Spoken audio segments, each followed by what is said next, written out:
Ya, muy bien, estamos ahí con el título del tema de hoy, que dice elementos arquitectónicos de los dientes.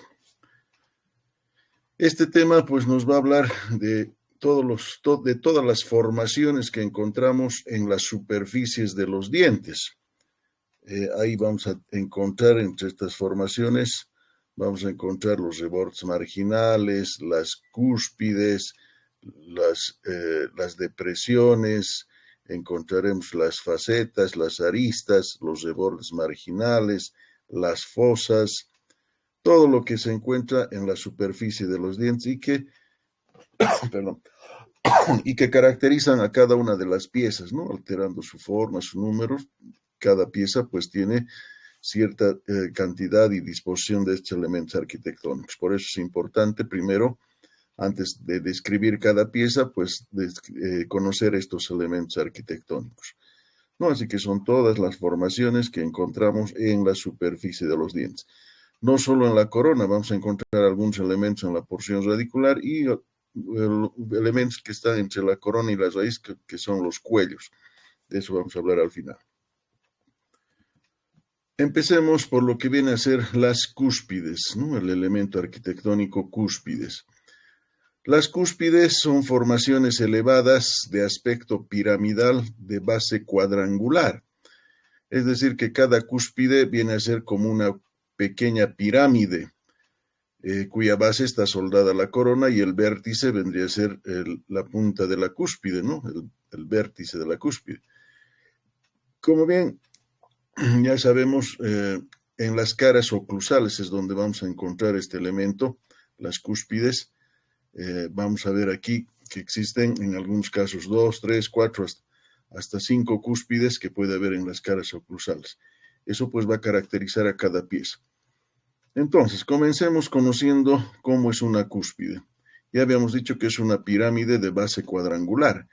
Si tiene base cuadrangular, tendrá pues 4 caras.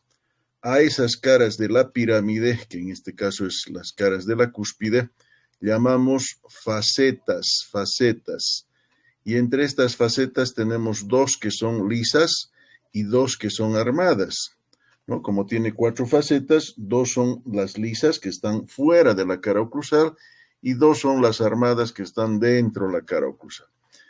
El término armado pues nos dice que está dentro de la cara oclusal. En cambio, lo liso está fuera, que en relación ya a las caras libres, en este caso la vestibular. Bien, en cada cúspide, no solo en esta, también en estas otras, vamos a encontrar 5 elementos para cada cúspide. Estos son las facetas lisas, que son las que están fuera de la cara oclusal. Las que están dentro, ya habíamos dicho, son las facetas armadas, pertenecen a la cara oclusal. Eso en cuanto a facetas. Al unirse estas facetas, llegan a formar a las aristas. En geometría, si recordarán, en geometría, arista se define como intersección de 2 planos. En nuestro caso sería la intersección de las facetas. Al unirse las facetas, forman esto que son las aristas. En palabras más simples, una arista pues es una esquina que sobresale, una esquina sobresaliente. Eso vendría a ser una arista. Entre las aristas que encontramos en una cúspide están la arista armada, esta de aquí, que resulta de la unión de las 2 facetas armadas. Al unirse las 2 facetas armadas forman la arista armada. Hacia afuera, hacia la cara libre, tendremos la arista lisa, que no es muy destacada, al igual que las facetas. Lo armado es lo más destacado, tanto facetas como arista. Así que tenemos la arista armada, la arista lisa, y se suma un quinto elemento que es la arista longitudinal. Esta arista longitudinal resulta de la intersección de las facetas lisas con las facetas armadas. Esta es la arista longitudinal, que se continúa con la de los rebordes. Este elemento que vamos a ver más adelante se llama reborde marginal, y también tiene este reborde su arista longitudinal que se conecta con el de las cúspides. Y de ese modo, la arista longitudinal llega a delimitar a todo lo que es la cara oclusal, es decir, le pone un límite a la cara oclusal. De todas las caras que tenemos en los dientes, tanto caras libres como proximales, La única cara que tiene un límite preciso o exacto es la cara oclusal. Y ese límite está dado por la arista longitudinal de las cúspides y de los rebordes marginales. Es decir, que hasta la arista longitudinal es la cara oclusal. De la arista longitudinal para allá ya son las caras libres o las caras proximales. En cambio, entre las caras libres y proximales no hay un límite preciso que nos diga hasta aquí es la vestibular y de aquí para allá la mesial. No hay un límite exacto. La única que tiene un límite exacto es la cara oclusal y ese límite está dado por la arista longitudinal de las cúspides y de los rebordes. Entonces, a recordar, tenemos 5 elementos en una cúspide. 2 facetas armadas, 2 facetas lisas, una arista armada, una arista lisa y una arista longitudinal que delimita la cara oclusal. Eso en cuanto a cúspides. Veamos ahora la altura cuspidea, si seguimos en el tema de cúspides. Aquí vamos a ver que en las cúspides se puede establecer 2 tipos de altura cuspidea. Como hemos dicho que es una formación elevada de aspecto piramidal, tendrá una base y un vértice, entonces se puede establecer en ella 2 tipos de altura, la altura anatómica y la altura geométrica o funcional. 2 tipos de altura. Veamos eso. La altura anatómica, la altura cuspidea anatómica, como en cualquier cuerpo, se establece desde la parte más baja hasta la parte más alta, es decir, en este caso, desde la base de la pirámide imaginaria, porque está unida a la corona, desde esta base imaginaria hasta el vértice. A ver, controlen ese micrófono. Hasta el vértice de la... ¿Quién es el que está prendiendo su micrófono? Apague. Perjudican. A ver, apague ese micrófono. Ya, les decía que la altura cuspidea anatómica va de la base de la cúspide, que es una base imaginaria, porque está unida a la corona, y hacia el vértice de la cúspide. Es decir, esta distancia entre estas 2 líneas celestes viene a ser la altura cuspidea anatómica, ¿no? Se establece de la parte más baja a la más alta de la cúspide. Y en cualquier cúspide se puede establecer esa medida, la base imaginaria y el vértice que tiene. Esta altura cuspidea anatómica se la aplica a todas las cúspides y se observa que las más altas, las cúspides más altas están en los premolares, sobre todo en los primeros premolares. Este es el caso del primer premolar inferior, donde vemos que la cúspide vestibular tiene una altura que equivale más o menos a una tercera parte de la altura coronaria, o sea, es bien alta la cúspide. Ya en el segundo premolar va a ser un poco menos, en el primer molar menos, en el segundo molar menos, y el tercer molar tendrá las cúspides pues más reducidas, ¿no? Este caso, por ejemplo, es el segundo molar, donde ya la altura cúspide anatómica ya es más reducida, ¿no? De manera que los primeros premolares, tanto superior como inferior, tienen las cúspides más altas, y de ahí para atrás, hacia distal, va disminuyendo la altura cúspide anatómica. Decrece, se dice, desde el primer premolar hasta el último molar. Esa es la anatómica. La funcional o geométrica, como el nombre lo dice, funcional, es cuando las cúspides están en funcionamiento. ¿Y cuando están en funcionamiento? Cuando están en oclusión, es decir, en contacto entre un superior y un inferior. Aquí tenemos una cúspide superior y abajo una cúspide inferior. Se establece esta altura cuspidea trazando estas líneas horizontales que pasen por los vértices. Vértice de la cúspide superior y aquí el vértice de la cúspide inferior. Por ahí pasamos estas líneas horizontales y este pequeño espacio, menos que el anatómico, vean, este es el anatómico hemos dicho de la base al vértice, este es el anatómico. La funcional o geométrica es desde el vértice de las cúspides, vértice del inferior, vértice del superior. Esa distancia es la altura cuspidea geométrica o funcional. Esa altura geométrica o funcional se establece sobre todo para poder ver el grado de desgaste que se va a ir dando entre las cúspides superior e inferior.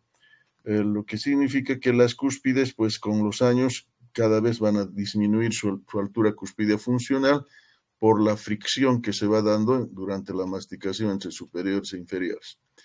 Esto no es tan importante para nosotros porque no establecemos la altura cuspidea funcional en boca, ¿no? Generalmente se hacen modelos para hacer algunos ajustes oclusales, así que en anatomía nos interesa más la altura cuspidea anatómica de la base al vértice.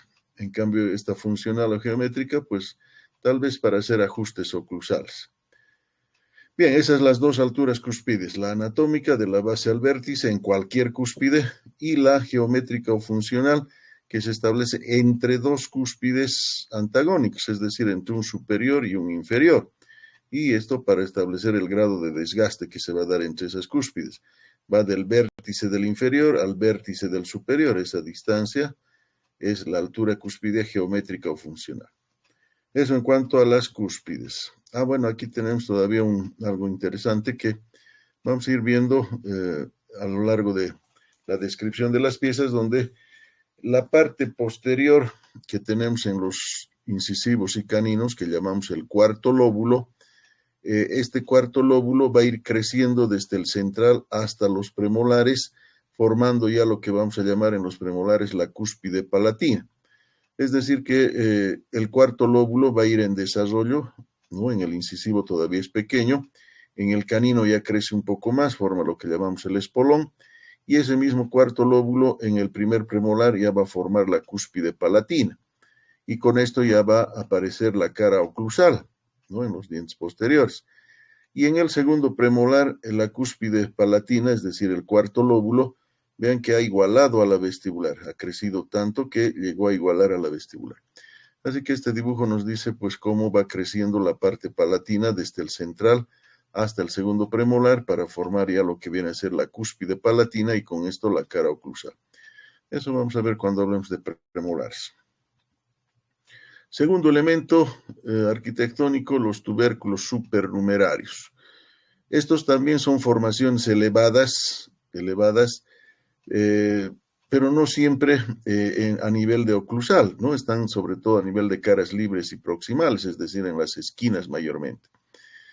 Son formaciones elevadas en algunos casos y en algunos raros casos pues puede ser simplemente un mamelón, o sea, una pequeña elevación, o en algunos casos incluso la presencia de una zona cribosa o una fosa a ese nivel. Los tubérculos supernumerarios, de acuerdo a su frecuencia, ¿no? Se los agrupa en cuatro tipos de tubérculo, es decir, los ejemplos, de acuerdo a su frecuencia, está en este orden. Primero, encontramos al tubérculo de Zucker-Kandel. Este tubérculo se encuentra en la cara vestibular de los primeros molares de los primeros molares temporarios, tanto superior como inferior. Aquí estamos viendo el ejemplo, este es un primer molar inferior.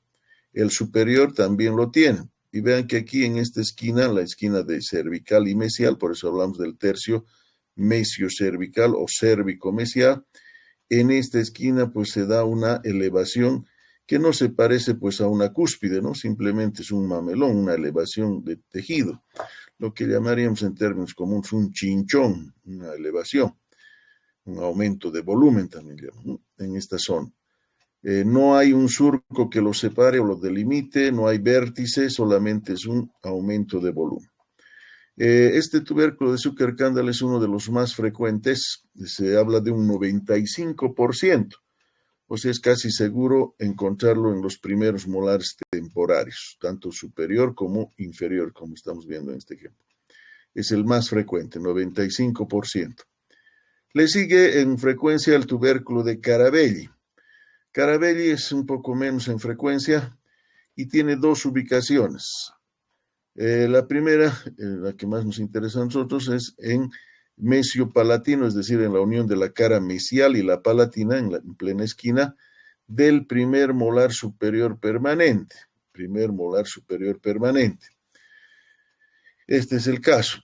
Este es el primer molar superior permanente que tiene aquí, como verán, noten aquí una elevación que está en plena esquina de la mesial y la palatina.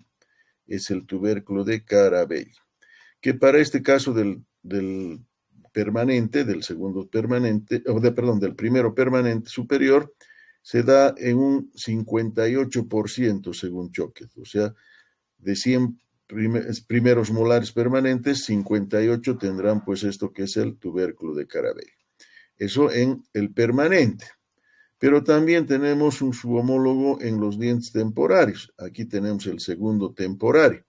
Y vean que también en esta esquina, en mesial y palatino, igual que en el permanente, también tenemos aquí una elevación, ¿no? Es como una pequeña cúspide que en algunos casos exagerados pueden llegar hasta el plano oclusal. En este caso es la misma ubicación, mesio-palatino, pero esta vez de segundos molares superiores temporarios, segundos, ya no primero permanente, ¿no? Segundo temporario superior, solo en los superiores, no hay en los inferiores. En cambio, el Zuckerkandel, tanto en superior como inferior. El de Carabelli, solo en superiores. Aquí en este ejemplo estamos viendo pues el tubérculo tanto en el temporario como en el permanente. Noten aquí el temporario, este es el segundo temporario, donde todavía no ha sufrido recambio, porque esta pieza va a ser reemplazada por el premolar, pero en este caso todavía no ha sido reemplazada. Y tenemos aquí el tubérculo de Carabelli, ¿no? En el segundo temporal. Vean que el color es un poquito más blanco que el permanente. En cambio, el permanente, que es más voluminoso, vean, es más grande que este otro, y un poco más amarillento, erupciona a los 6 años, cuando todavía pues están todos los dientes temporarios, ¿no? De modo que en esa época, más o menos 6 a 7 años más o menos debe ser en este caso, tenemos en la boca pues el segundo temporario, los temporarios, aquí tenemos el primero temporario, que está cubierto con un metal, es decir, le han hecho una corona para conservar, y aquí el segundo temporario, y este ya es el primero permanente. Así que tubérculo de Carabelli, dos presentaciones. Mesio palatino del primer molar superior permanente, aquí está, es este aumento de volumen. Y en la otra presentación, en el segundo molar superior temporario, también en mesio palatino. Este tubérculo puede presentarse como una verdadera cúspide, es decir, bien elevado, bien destacado, incluso con un vértice bien definido, o sea, en este caso el vértice de la cúspide bien elevada, bien puntiaguda. O en algunos casos, pues puede presentarse como el tubérculo de Zuckerkandel, simplemente como una elevación. En algunos incluso puede ser, en vez de elevación, puede presentar una fosa a ese nivel.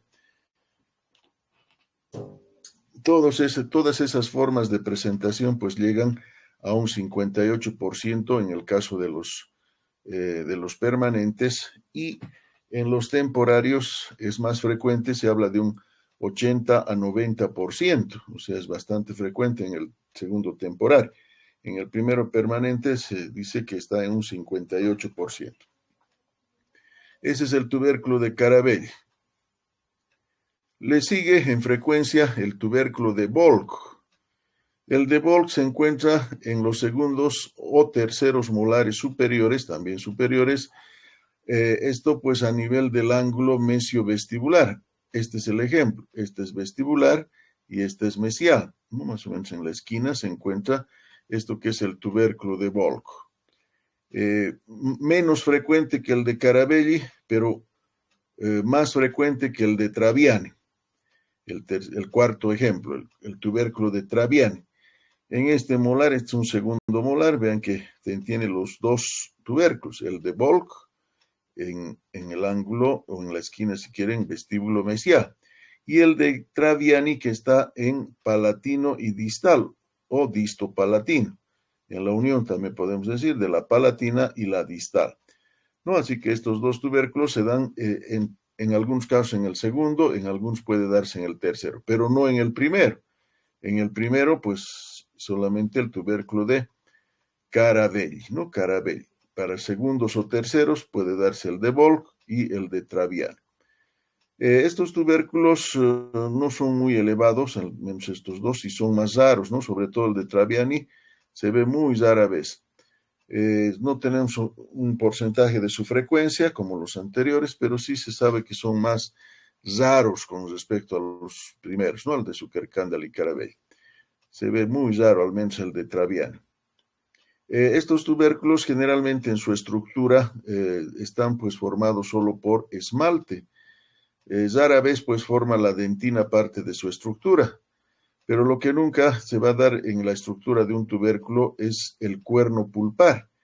En cambio, en las cúspides que están en la cara oclusal, cada cúspide tiene su respectivo cuerno pulpar que viene desde la cámara pulpar. En los tubérculos, así sean bien grandes, bien desarrollados, que igualen a la cúspide en algunos casos, no tienen cuerno pulpar, ¿no? Eso en su estructura. Bien, esos son los tubérculos que son formaciones elevadas, se podría decir defectos en la formación del esmalte, que por eso están generalmente entre caras libres y proximales. Puede darse también en algunos otros lugares, otras piezas.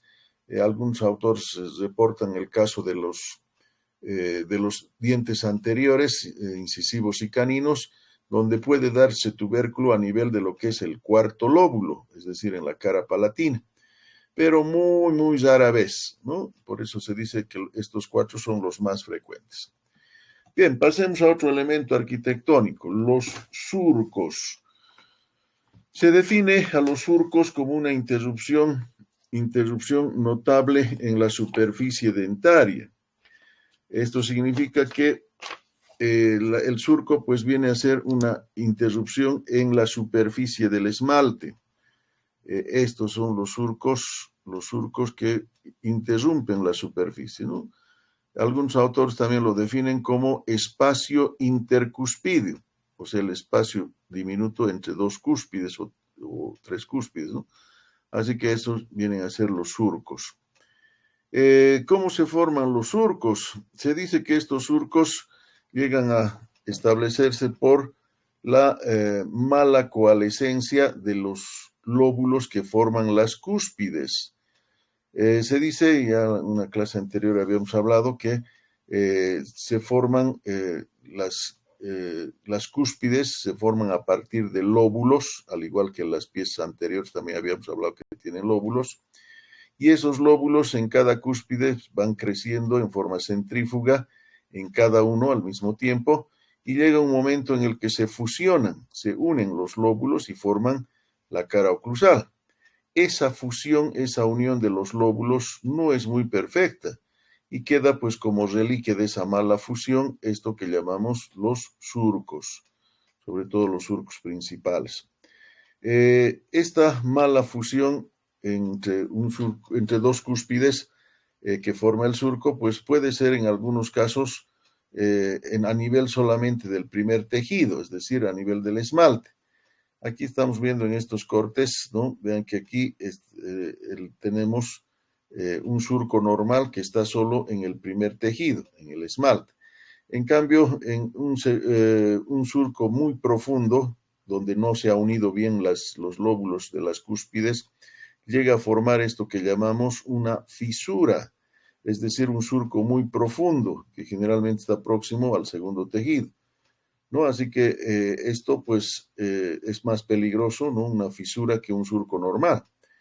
En algunas partes en la cara oclusal vamos a encontrar surcos muy profundos, más que los otros, y eso pues constituye lo que llamamos una fisura. Como vemos, la fisura pues tiene mayor profundidad, lo que da lugar pues a mayor riesgo de caries en esa pieza. Tenemos pues la clasificación de los surcos en principales, secundarios, y también hemos añadido los accesorios que según Figún y Garino pues no están, bueno, no los considera como surcos, ya que son como una especie de arrugas. Pero sí en otros libros, el caso de Luis Pagano nos habla de que existen surcos accesorios que son las rugosidades que tenemos a nivel de las facetas armadas de las cúspides. De modo que esas caras arrugadas, esas superficies arrugadas, constituyen los surcos accesorios. Estos surcos accesorios están sobre todo en dientes que recién han erupcionado, y uno de los que tiene gran cantidad de estos accesorios es los terceros molares, que es las últimas piezas en erupcionar. Esos terceros tienen pues la cara oclusal bien arrugada, bien rugosa, por la presencia de numerosos surcos accesorios. Entonces, ¿cómo son los surcos o cómo se clasifican? Primero están los surcos principales. Los surcos principales son aquellos que están delimitando a las cúspides entre sí. Vale decir que un surco principal sirve de límite entre dos cúspides. Estos serán los surcos principales. De acuerdo a la pieza, pues en algunos tenemos 3 surcos, 4 surcos, 5 surcos, o como en este caso, tenemos 5 surcos principales. 1, 2, 3, 4, perdón, aquí son 7. 1, 2, 3, 4, 5, 6 y 7. 7 surcos principales para el primer molar inferior. En cambio, en los superiores, el primero tiene solo 4, el segundo tiene 5 surcos principales, ¿no? De modo que varía de acuerdo a las cúspides que tiene. En este caso tenemos 5 cúspides, por eso tenemos 7 surcos principales. Estos surcos principales pues son los de mayor riesgo porque tienen mayor profundidad. Eso pues hace que pueda darse fácilmente en los procesos cariosos, avanzar de las fosas hacia los surcos. Es por eso que cuando se hace una cavidad terapéutica para hacer una restauración, debemos abarcar también los surcos principales con nuestra cavidad para poder evitar que se forme caries a la larga en esos surcos. Esos son los principales, ¿no? Entre las cúspides. Los secundarios están relacionados con esta formación elevada que vamos a conocer más adelante, que es los rebordes marginales. Estos rebordes marginales están delimitados por esto que son los surcos secundarios. Esto que está en celeste son los surcos secundarios. Estos surcos secundarios son pequeños y generalmente de poca profundidad, por tanto menos riesgo, menos peligro para la pieza. Esto en cuanto a caries, ¿no?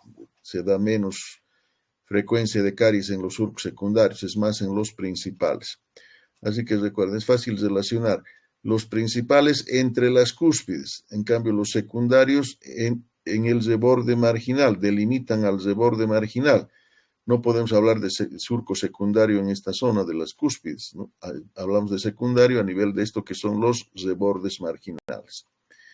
Y habíamos mencionado los accesorios son las rugosidades que las vamos a encontrar a nivel de lo que son las facetas armadas de las cúspides. Hace un momento cuando hablábamos de cúspides, habíamos dicho que en cada cúspide tenemos 2 facetas armadas, por fuera 2 facetas lisas, en la cara oclusal tenemos la arista armada, que es la unión de las 2 facetas armadas.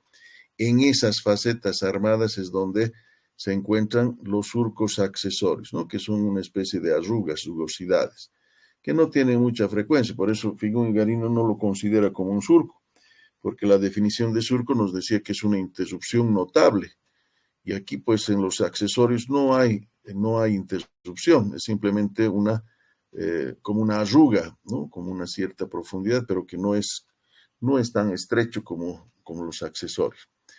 Bien, entonces, eso en cuanto a bueno, me olvidaba, tenemos algunos surcos considerados especiales. Es el caso de esto que viene a ser un surco especial a nivel de la cara palatina del incisivo lateral superior. En este incisivo lateral, algunas raras veces, no siempre, raras veces, puede darse esta formación que llamamos el cuarto lóbulo, puede darse dividido en 2 partes por un surco. Esto por la mala formación, mala unión del cuarto lóbulo con los rebordes marginales. No se llegan a fusionar bien y dejan como reliquia la presencia de un surco bien profundo que por su profundidad directamente se lo conoce como fisura. Y habíamos dicho que las fisuras son los surcos profundos. En este caso, pues este surco es sumamente profundo. Y pues se lo conoce por eso como fisura directamente, ¿no? Entonces, raras veces puede encontrarse en el incisivo lateral una fisura que termina a este nivel en una fosa, que es el agujero ciego. Vamos a ver luego en fosas eso, que se puede dar rara vez, pero que cuando se presenta es un elemento de alto riesgo, ya que ahí, al menos en la fosa, en el agujero ciego, es donde se inician los procesos cariosos para esta pieza, el incisivo lateral. Bien, eso en cuanto a surcos. Veamos ahora las fosas. Las fosas se definen como excavaciones irregulares de mayor profundidad que los surcos, de modo que esta es una excavación irregular, no tiene una forma definida, y resulta de mayor profundidad que los surcos. Estas fosas resultan de la intersección de los surcos. Eso significa que al unirse dos o más surcos en un punto, llegan a formar a una fosa. Entonces, hay casos en los que puede haber, como en este momento estamos viendo, dos surcos principales que al unirse llegan a formar una fosa principal. O en algunos casos, pues tenemos la presencia de una fosa formada por tres surcos principales. O en algunos, en el segundo molar inferior sobre todo, que puede tener una fosa formada por cuatro surcos principales, como una cruz están los surcos, y al medio pues está la fosa principal. En el caso de los terceros molares, algunas raras veces también se ve que hasta 5 o 6 surcos pueden formar a una fosa, ¿no? Ya se llega a formar una figura de asterisco a nivel de los surcos. Pero eso es raro, en los terceros molares se ve rara vez. Es muy variante la cara oclusal del tercer molar. Bien, entonces las fosas resultan de la intersección de los surcos. Y es por esta razón que en cuanto a fosas también tendremos, al igual que en los surcos, tendremos fosa principal y fosa secundaria. Lo que ya no tenemos es fosa accesoria, ¿no? En los surcos había surco accesorio, pero fosa ya no. Tenemos la fosa principal que resulta, como ya habíamos adelantado, de la intersección de los surcos principales. En el punto donde se unen los surcos principales llega a formarse la fosa principal. Como dijimos en la definición, las fosas son de mayor profundidad que los surcos. De ahí que pues la fosa generalmente es donde empiezan los procesos cariosos, ¿no? Ahí empiezan las caries. En cambio, la fosa secundaria se va a encontrar a nivel de esto que es el reborde marginal. Habíamos dicho hace un momento que este elemento, que vamos a ver más adelante, este elemento está delimitado de la cara oclusal por estos dos surcos secundarios. Y esos dos surcos secundarios más este principal llegan a formar a la fosa secundaria. Recuerden siempre que cuando hablamos de secundario, tanto surcos como fosas, los vamos a encontrar siempre a nivel del reborde marginal. Este es el reborde y a su lado están tanto surcos secundarios como fosas secundarias. En cambio, lo principal, tanto surcos y fosas principales están en la cara oclusal. Esta es una fosa principal, ya que resulta de la unión de los surcos principales. Aquí también tendremos una fosa principal, unión de este surco distal y este surco palatino. Entonces, las fosas resultan de la intersección de los surcos, por eso tenemos fosa principal y fosas secundarias. ¿Qué más? También tenemos fosas consideradas especiales. Es el caso del que ya mencionábamos hace un momento, el agujero ciego, que no es más que el final del surco que tenemos, algunas raras veces habíamos dicho, a nivel del incisivo lateral, en su cuarto lóbulo, que habíamos llamado la fisura. Esa fisura, a este nivel, a nivel donde se une con los rebordes, llega a formar una fosa muy profunda que por su profundidad se la conoce directamente como agujero ciego. Ese agujero ciego, pues cuando se da, cosa que es raro, no es muy frecuente, cuando se da, pues casi con seguridad va a terminar en caries esa fosa, ya que es muy profunda y no se la puede sellar fácilmente, ¿no? O sea, tenemos que ya hacer una cavidad para poder restaurar esa fosa cuando ya tiene caries.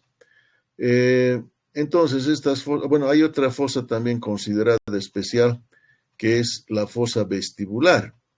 Esta fosa en la cara vestibular no es más que el surco principal que viene, este surco que viene desde la cara oclusal, que va a ir a desembocar en esta fosa vestibular.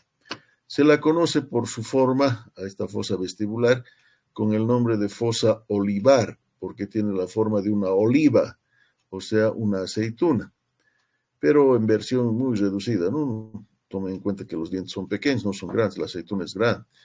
Así que la forma, se refiere a la forma que es como la de una aceituna, pero en miniatura, ¿no?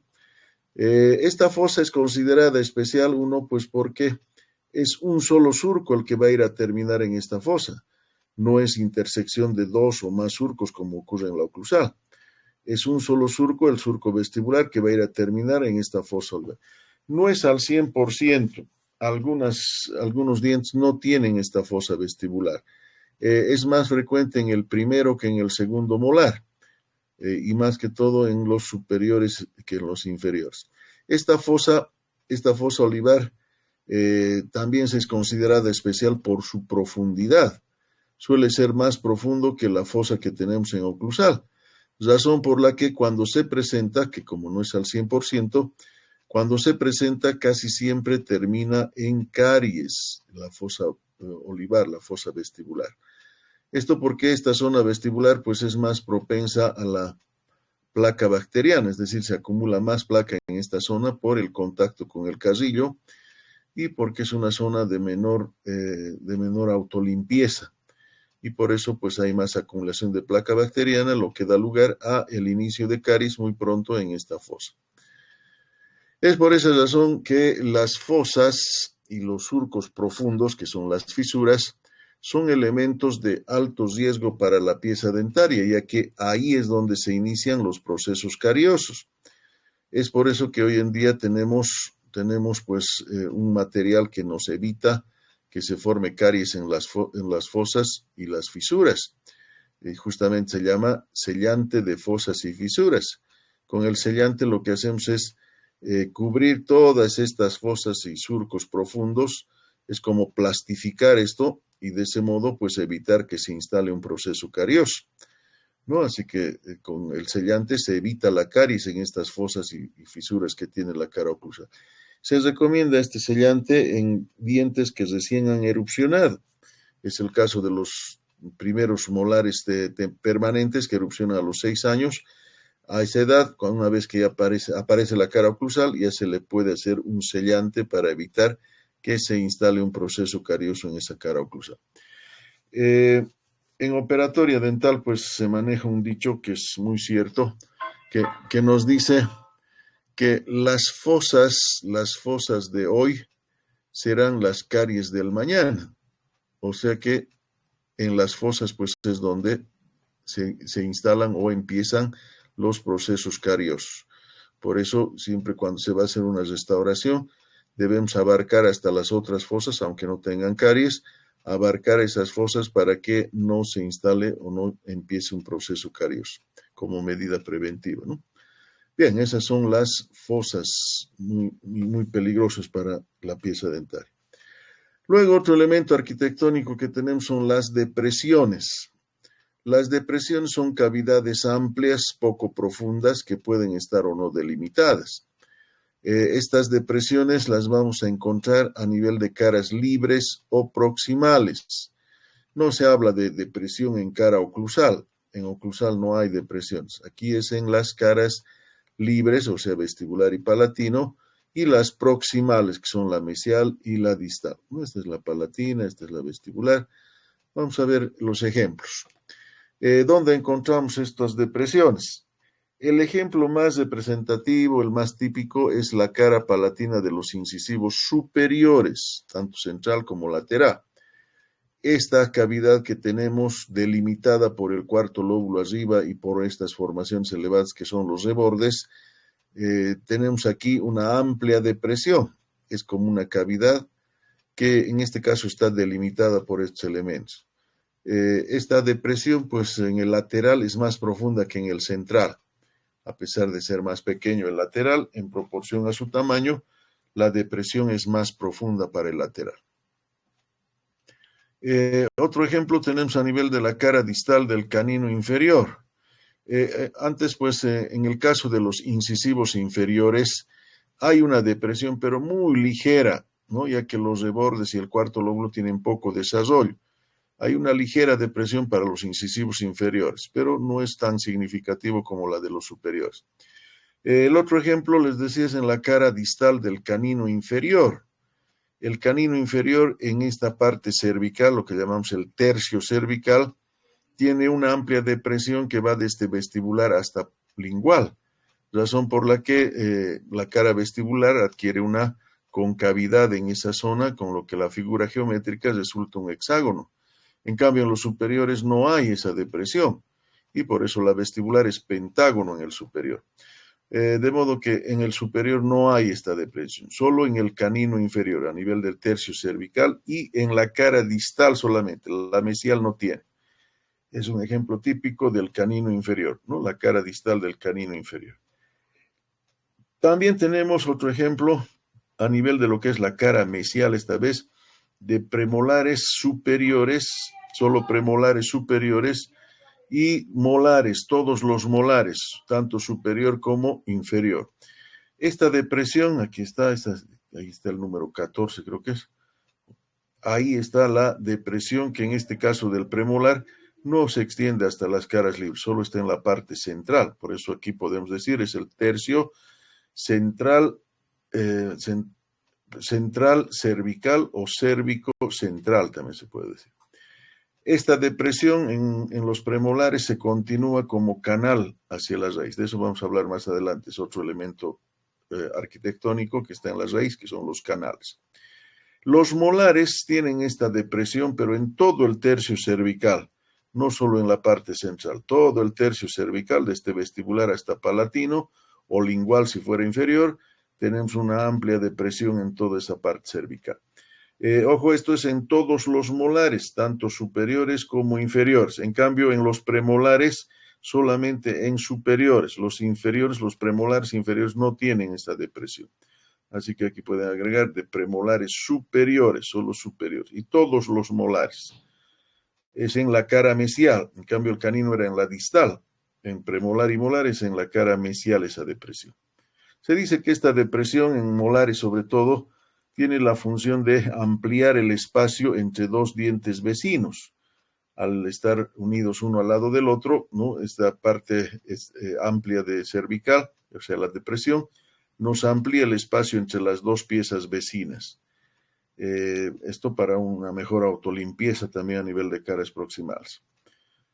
Ese es el tercer ejemplo. El cuarto ejemplo nos dice que el primer molar, que es este, primer molar superior, solo superior, el inferior no, tiene una depresión pequeña ubicada también como en el premolar, en la mesial del premolar, ubicada en el tercio cervical central. Esta depresión se continúa hacia la raíz como canal y es por eso que este molar superior, primer molar superior, tiene este elemento como característica de esta pieza. Significa que en los otros molares no hay. Y esto nos permite identificar y reconocer pues al primer molar superior. Si vemos que tiene esta depresión y el canal, podemos apostar que es un primer molar superior. Pero si no tiene, si esto está convexo y no hay depresión, no hay canal, podría ser un segundo o un tercero, ya que el primero sí o sí tiene pues esta depresión. Así que caracteriza esta depresión del primer molar, caracteriza esta pieza, lo identifica prácticamente. Bien, ese es el cuarto ejemplo. El quinto ejemplo nos habla de las caras vestibulares, tanto de incisivos como caninos, incluso los premolares también. O sea, el ejemplo se da en la cara vestibular de incisivos, caninos y premolares. Esto pues viene a ser las depresiones que resultan de la fusión de los lóbulos.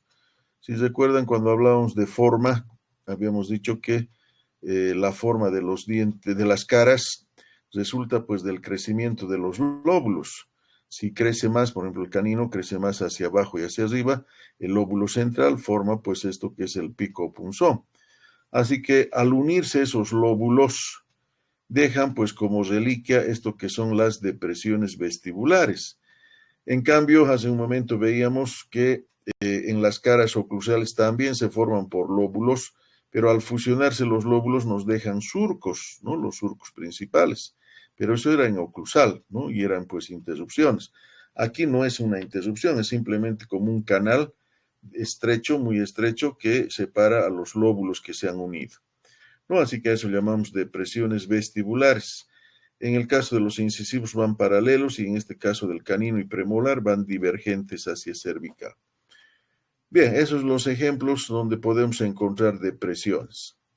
Pasemos ahora a hablar de los rebordes marginales. Ahora sí, hablamos de rebordes marginales. Habíamos dicho que en las caras oclusales, sobre todo, encontrábamos las cúspides y que éstas tenían la arista longitudinal que se continuaba con la arista longitudinal de los rebordes. Estas formaciones elevadas son los rebordes marginales, tanto en posteriores como en anteriores. Se definen los rebordes marginales como eminencias alargadas. Eminencia significa elevación. Eminencias alargadas generalmente de sección triangular. Sección significa corte, o sea que al cortar el reborde tendría que tener una figura triangular. Pero esto es más propio para los premolares y molares, ya que en incisivos y caninos estos rebordes pues no tienen esa forma triangular, tienen una forma romas redondeada. Bien, entonces veamos ahora ciertas diferencias que hay entre los rebordes marginales de piezas anteriores con las de posteriores. De hecho, la ubicación ya es una diferencia.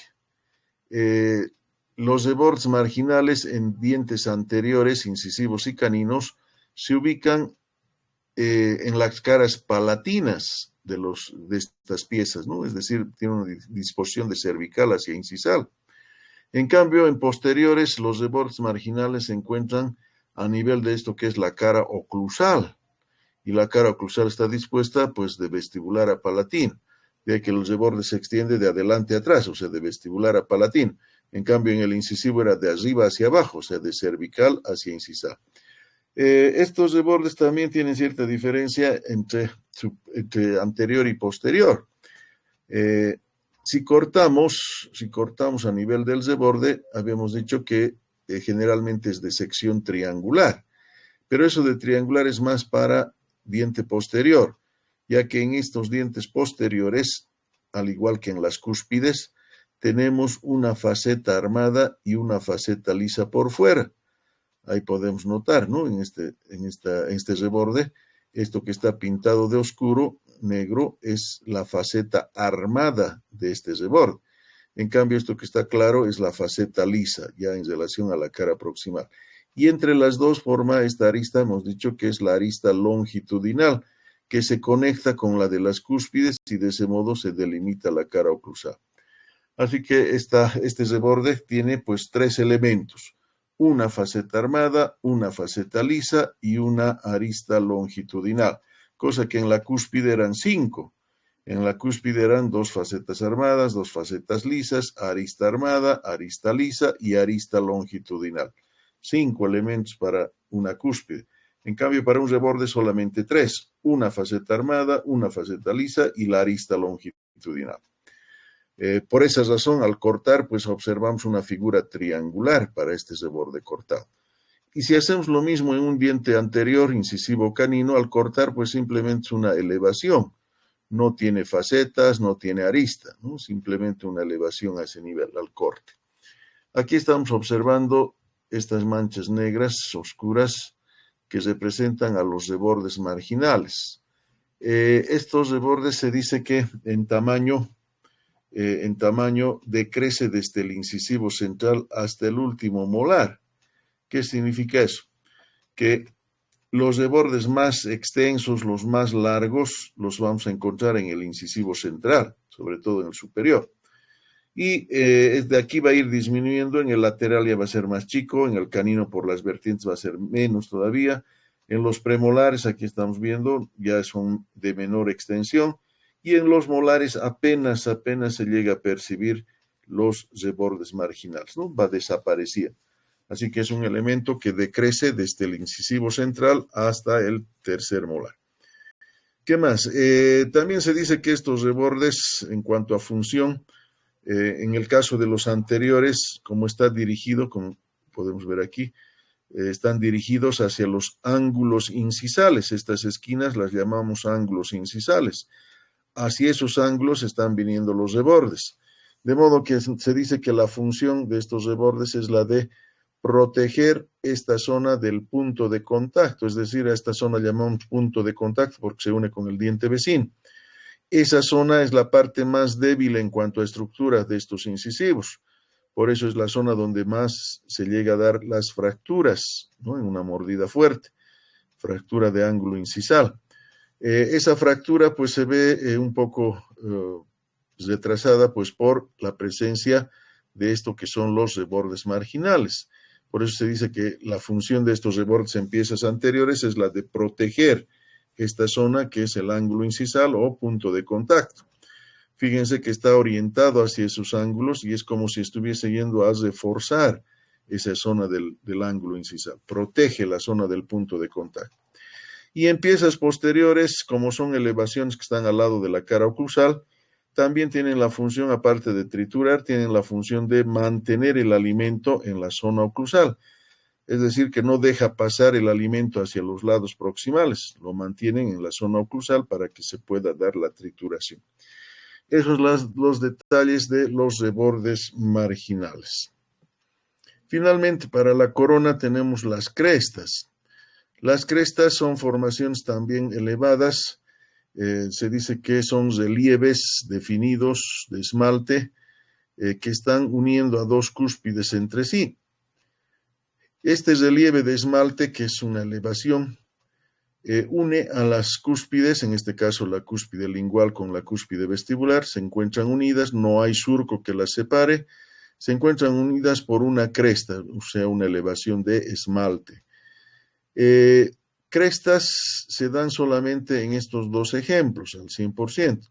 Primer premolar inferior, en el que se conoce a la cresta como puente adamantino, hasta anatómicamente se conoce como puente adamantino, y el otro ejemplo es en el primer molar superior, donde como podemos ver estas cúspides, la mesiopalatina y la distovestibular, se encuentran fusionadas, unidas por una cresta, una elevación de esmalte. Y para esta pieza, anatómicamente, a esta cresta se la conoce como apófisis oblicua. Esto porque está uniendo en forma diagonal a estas cúspides, ¿no? A la mesiopalatina con la distovestibular. A las cúspides también se las conoce pues por su ubicación, ¿no? Se las nombra por su ubicación. Por ejemplo, esta cúspide vendría a ser la cúspide mesiovestibular, está en la intersección de la mesial y la vestibular. Esta es la mesiovestibular, esta será la distovestibular, la distopalatina y esta la mesiopalatina, que es la más grande. Entonces, esta mesiopalatina con esta distovestibular están fusionadas, están unidas por una elevación. Fíjense que aquí no hay surco que una las fosas. Es una elevación de esmalte que se la conoce como apófisis oblicua. Esta parte que es la unión de las dos cúspides es una formación de esmalte, es una elevación de esmalte. Por eso decíamos que es un relieve, una elevación de esmalte que une a dos cúspides entre sí. No hay surco en este premolar. Ven la cúspide lingual, que es muy pequeña, se encuentra fusionada, aunque no se note muy bien, se encuentra fusionada con la cúspide vestibular, ¿no? Así que no hay surco que la separe en estos casos.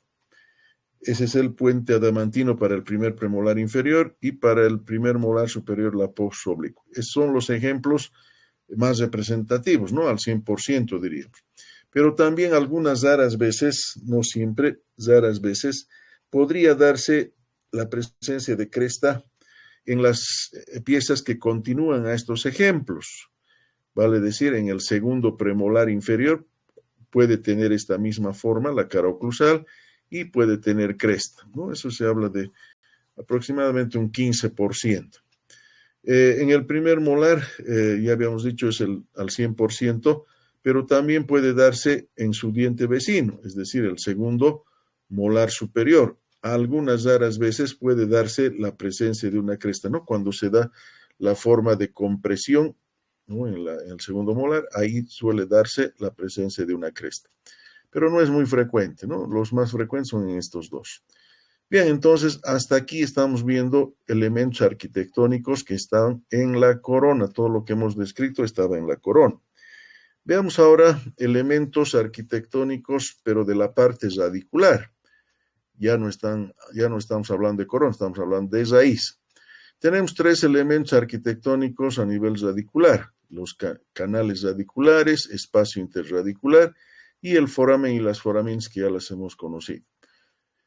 Canal radicular, pues viene a ser una depresión alargada en la superficie radicular, generalmente como continuación de las depresiones. Hace un momento hablábamos de una depresión en la cara palatina del primer molar. Esta depresión se continúa a la raíz como canal y hemos dicho caracteriza a este primer molar superior. En raíces también aplanadas, como el caso de las vestibulares, aplanadas mesiodistalmente, también se puede encontrar canales, sobre todo en las caras internas. Estos canales, pues como estamos viendo, están en la superficie. De ahí que pues está mal dicho, mal hablado, cuando escuchamos pues que me están haciendo un tratamiento de canales. No existe tal tratamiento de canales. Lo que se da es un tratamiento a nivel de conducto, que es la parte interna. Confunden esta parte interna, que es el conducto, con esto que es el canal. El canal está por fuera y no se hace ningún tratamiento a este nivel. El tratamiento se lo hace a nivel de conducto, de la parte interna. No de que no se dice tratamiento de canal, se dice tratamiento de conducto. Eso en cuanto al canal. En cuanto al espacio interradicular, el nombre lo dice, espacio entre las raíces de una pieza multiradicular. Aquí estamos viendo un molar superior con sus raíces cortadas. Aquí tenemos dos raíces hacia vestibular y esta que es la palatina. Al unirse estas tres raíces nos forman aquí un espacio y a ese espacio llamamos espacio interradicular. Vale decir que este espacio pues se va a dar en piezas multirradiculares, es decir, más de una raíz. Y esto pues se da solamente a nivel de los molares, primero, segundo y tercero, superior e inferior. Para este caso, pues tenemos en un molar superior dos raíces vestibulares, aquí están cortadas, y una raíz palatina. Entre estas tres raíces, pues se da este espacio que llamamos espacio interradicular, que resultan, pues en el fondo, al unirse estas raíces, nos forman aquí la figura de una letra, la T invertida. Esta es una vertical y esta es una horizontal, así que en el fondo del espacio interradicular tenemos esta figura de la T invertida, ¿no? Esto en el espacio interradicular de superiores. Si fuera molar inferior, no hay esta raíz palatina, solo habría la mesial y la distal, y tendríamos solo un surco que se extiende de vestibular a palatino. Así que ese es el espacio, ¿no? El espacio entre las raíces. Foramen, ya sabemos, hemos visto en nomenclatura, foramen es el orificio principal por donde ingresa el paquete vasculonervioso. Y las foraminas son orificios secundarios o de menor calibre por donde ingresan solo elementos vasculares de poco calibre, ¿no? Llámese arteriolas o vénulas. Las foraminas con el tiempo desaparecen, se obliteran. Y lo que queda al final, pues, es el foramen ya que este se continúa con el conducto. Ahora, lo que no habíamos visto en esa oportunidad es cómo se presenta el foramen a través del tiempo. Aquí estamos viendo en este esquema el ápice de una raíz. Esta sería la raíz de un diente superior con su ápice hacia abajo. Esto es de acuerdo a la edad. En un diente joven que recién está erupcionando, vamos a encontrar un foramen, o sea, un orificio sumamente amplio. Aquí el foramen va a ser más amplio que el conducto. Este es el conducto. Esto pues porque todavía está en formación esta parte apical, recién se va a terminar de formar. Y es por eso que el foramen, aquí en el caso del diente joven, tiene la forma de un embudo y por eso se conoce como infundibuliforme a ese foramen. Diente joven, infundibuliforme, forma de infundíbulo, y un infundíbulo es un embudo. Esto en diente sumamente joven. Ya en un diente adulto, pero todavía joven, ya se cierra la parte apical, ya se ha formado esta parte apical, pero vemos aquí el foramen, que sería este espacio, en la parte externa es casi igual que la parte interna, que es el conducto. Así que en este caso ha crecido, esto que está oscuro es el cemento y esto que está más claro es la dentina. Vean que el cemento se va engrosando. Aquí era todavía delgado, aquí ya va engrosándose y ha reducido el foramen apical. Y en un diente viejo, un diente ya de edad avanzada, el cemento que sigue proliferando, sigue formándose en esta parte apical, invade al conducto, o sea, se entra hacia el conducto, lo que hace que el foramen vendría a ser sumamente estrecho en esta parte superficial. En un diente viejo el foramen es muy pequeño, casi no se llega a apreciar, no se llega a ver, ¿no? De modo que este elemento, que es el foramen, nos da una pauta también para poder calcular la edad, ¿no? Diente joven, pues tiene un foramen amplio en forma de embudo. Diente adulto, pero todavía joven, tiene un foramen que está casi del mismo calibre que el conducto principal, ¿no? Y en un diente viejo, pues el foramen es sumamente estrecho, más estrecho que el conducto, porque el cemento ha invadido la parte del foramen, ¿no? Hacia el conducto. Así se presenta a través de los años. Entonces esto nos dice, nos da una pauta para calcular la edad a través del foramen. Bien, eso en cuanto a los tres elementos que encontramos en la raíz. Los elementos que encontramos a nivel de la unión de la raíz con la corona son los llamados cuellos. La palabra cuello nos indica pues una zona más estrecha de un cuerpo. El caso nuestro, ¿no? Del cuerpo humano, el cuello pues es la parte más estrecha de nuestro cuerpo sin tomar en cuenta los miembros y entre la cabeza y el tórax pues es la parte más estrecha del cuello. A eso llamamos cuello. Y lo mismo en el diente, la parte de donde se une la corona con la raíz es la parte más estrangulada, la parte más estrecha que llamamos también pues cuello anatómico lo vamos a llamar, o también lo llamamos línea cervical. La palabra cervical viene de cervix y cervix significa cuello, ¿no? El cuello es la parte más estrecha. Así que por eso viene el nombre de línea cervical, es una línea y cervical por la palabra cuello, la zona más estrecha. Bien, tenemos tres tipos de cuello a este nivel que vamos a conocer: el cuello anatómico, el cuello clínico y el cuello quirúrgico. Estos dos últimos, pues, de interés odontológico. En cambio, el anatómico solamente, pues, es el límite entre la porción radicular con la porción coronaria. Nos pone un límite la línea cervical, habíamos dicho, ¿no? Hasta ahí es la corona y para arriba será la raíz en este caso. La línea cervical, pues desde su formación, este cuello anatómico, desde que se ha formado la pieza, va a seguir en el mismo lugar, lo que significa que no va a haber migración de este cuello anatómico ni para arriba ni para abajo, ¿no? El anatómico se queda ahí donde llegó a formarse y separa, como dijimos, a la corona anatómica de la raíz anatómica. Es fácil, el anatómico no es más que la línea cervical. El clínico es el que se encuentra a nivel de este punto, donde está justo esta flecha, a nivel de la unión de la encía, esta es la encía libre, en la superficie dentaria. Es decir, se llega a unir esa encía libre, se llega a unir a la pieza dentaria, a ese punto llamamos adherencia epitelial de la encía. A nivel de ese punto donde se une la encía a la superficie dentaria, es ahí donde encontramos al cuello clínico. Este cuello clínico tiene que ver mucho con la encía.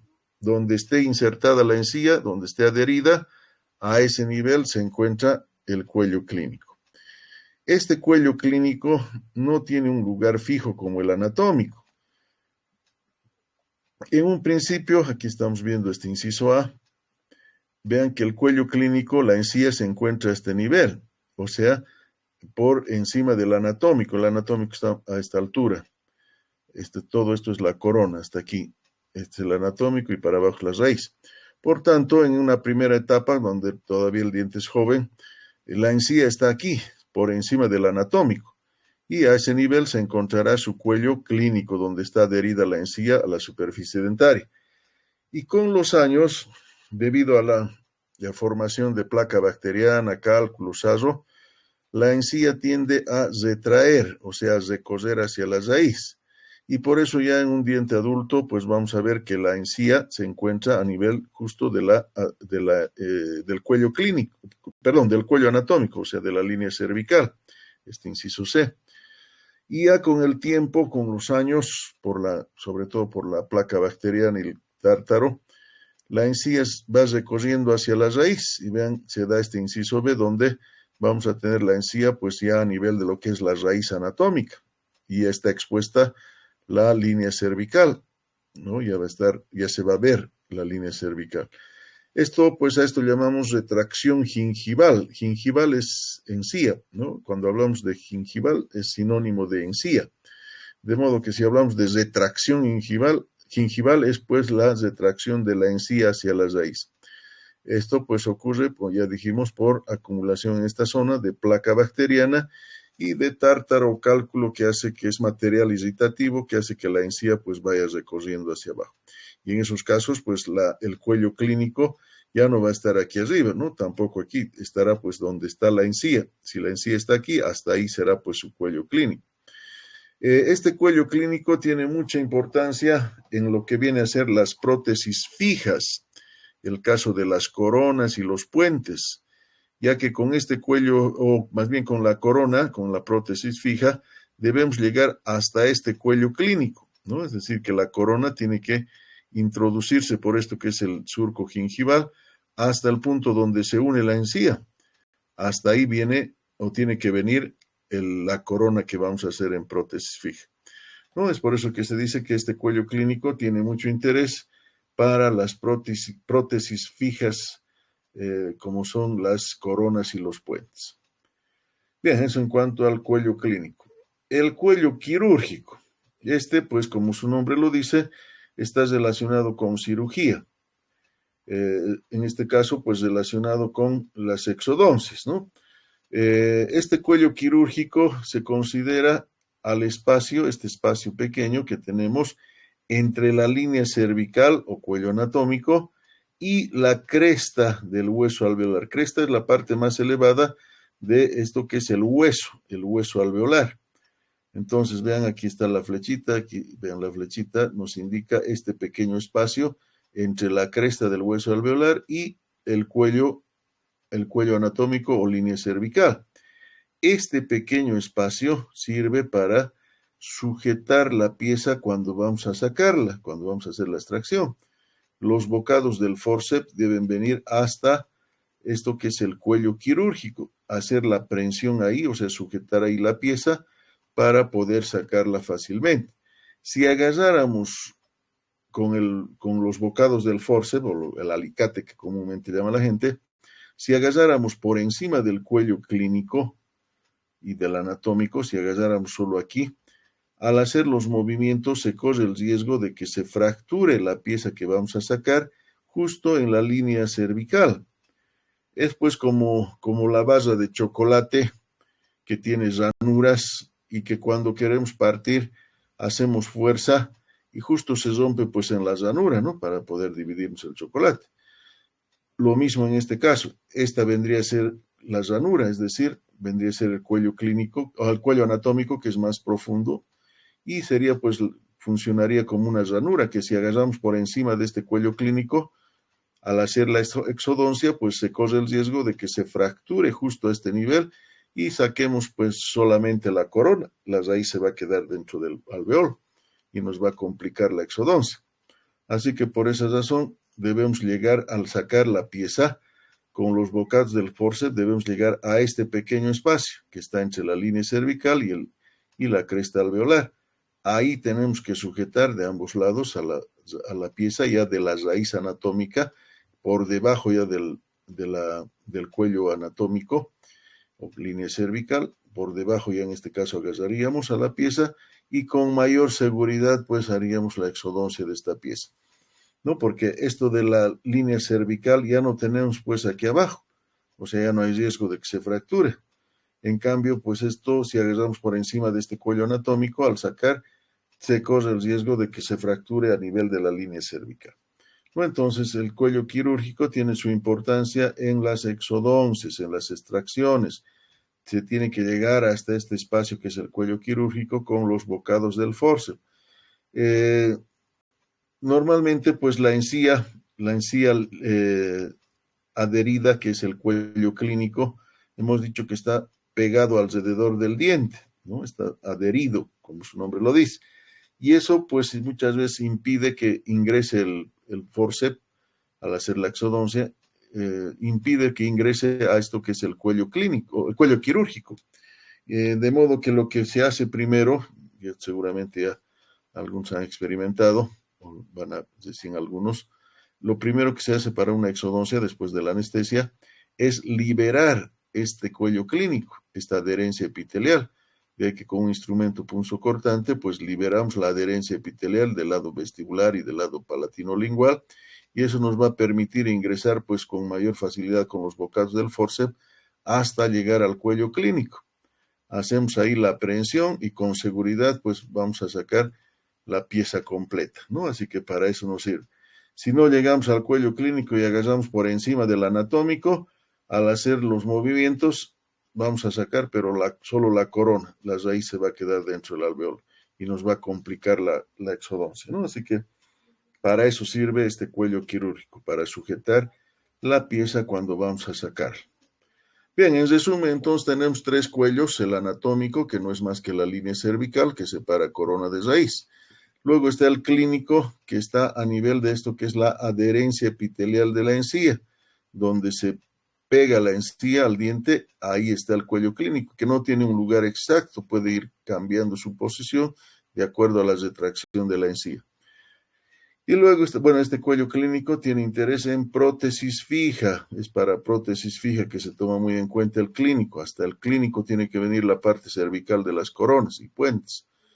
Y el cuello quirúrgico tiene su interés en las exodoncias, en las extracciones. Y este quirúrgico pues está entre la línea cervical y la cresta alveolar.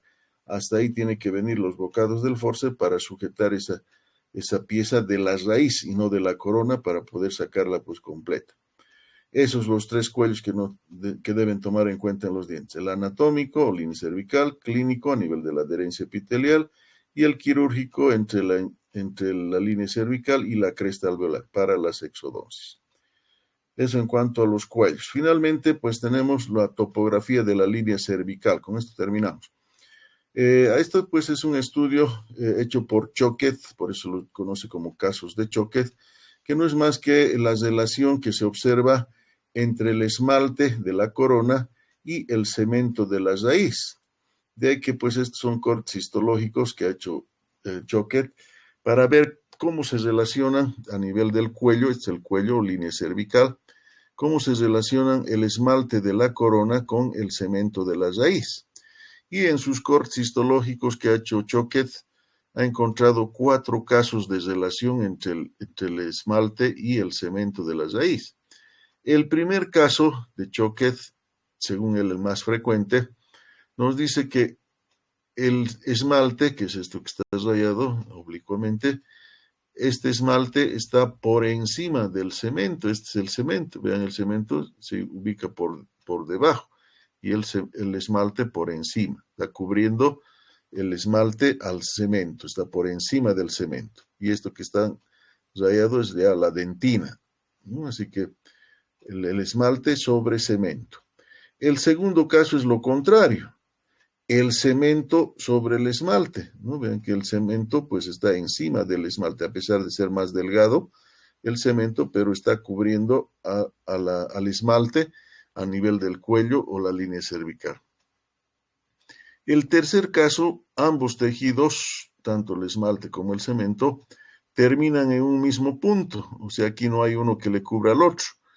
A esto llamamos también relación vis a vis o borde con borde. Y vean que la dentina que está dentro ya está casi expuesta, está a flor de piel, como se dice. O sea, ya está casi en la superficie, en esta zona de la línea cervical. Y lo más peligroso para la dentina es este cuarto caso, donde el esmalte que está hasta aquí y el cemento que está aquí, vean que terminan distanciados, ¿no? Divorciados también se dice, separados. Y vean que la dentina está expuesta, no hay quien la cubra. Estos dos últimos casos pues son de mayor riesgo para la pieza, para la dentina, y aparte de que cuando está así expuesta la dentina es más sensible, ¿no? Ya que estos tejidos cuando están cubriendo pues su impermeabilidad hace que no pasen fácilmente por ejemplo, las temperaturas bajas o altas. Frío o calor, pues está protegido por estos tejidos a nivel cervical. Pero en estos últimos casos donde ya no hay protección de estos tejidos, frío o calor va a atravesar fácilmente la dentina y va a llegar hasta la pulpa, provocando pues una reacción dolorosa, ¿no? O sea, va a doler en ese caso. Ahora bien, se dice que estos 4 casos pueden encontrarse en una misma pieza, es decir, que en una cara puede estar el caso 1, el caso 3 tal vez en la otra cara, el caso 2 tal vez en la otra cara. Variación de estos 4 casos se puede encontrar en una misma pieza. Y otra cosa también, se dice que para choque, habíamos dicho, este es el primer caso, está en este orden, pero para la embriología, este segundo caso debería ser el más frecuente, ya que primero se forma el esmalte y luego recién se forma el cemento. De modo que el cemento es el que debería estar cubriendo al esmalte, pero según Choquet, la realidad hace que se vea más frecuente lo contrario. Lo lógico es que el esmalte debería estar cubierto por el cemento que se forma después, pero según Choquet, esto es lo que ha visto más en su trabajo, ¿no? Así que respetamos lo que dice Choquet. El primer caso, esmalte sobre cemento, es el más frecuente para este autor. Bien, eso ocurre a nivel de lo que es la línea cervical o cuello anatómico, ¿no? Puede darse estos 4 tipos de relación entre el esmalte y el cemento de la raíz. Hasta ahí, pues, los elementos arquitectónicos que encontramos. Hemos encontrado en la corona, entre la corona y la raíz, y en la raíz habíamos encontrado 3 elementos, y entre la corona y la raíz los llamados cuellos. Hasta ahí lo que es los elementos arquitectónicos. La próxima ya entramos a esto que son los caracteres generales de los dientes, donde está sobre todo las convergencias. Si pueden, antes de entrar a la clase, pueden echarle una leída a lo que es convergencia para que entiendan mejor. Y también para que entiendan mejor este tema, que es la parte más árida de generalidades, tienen que repasar, saber muy bien lo que es nomenclatura, o sea, los nombres, a qué nos referimos como mesial, distal, cervical, para que podamos entender este tema de convergencias. Bien, ahí quedamos. Vamos a nuestra reunión.